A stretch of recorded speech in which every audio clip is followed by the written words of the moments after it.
wallee haarayaa jidduu kana ba'u jira. Wareegamtoota qeerroodhaaf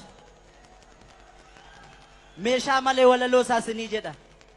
Walaloo isaa kan barreesse yoo Sangeetaawun natti yaadaloo isaa hojjete. Deemsa jilbibbii kaleessaa daguun dukkanaan gaaga'e. Dhaabbannee deemna har'a sintu dhadhaabbata nuu ta'e. Teessoo ulfina Oromoof malu hin nagaama.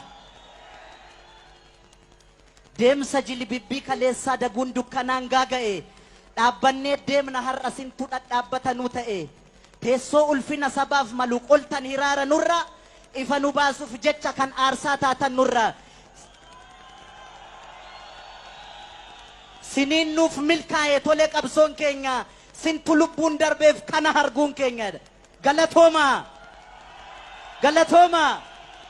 Eenyu isaan galatooma jedhaani.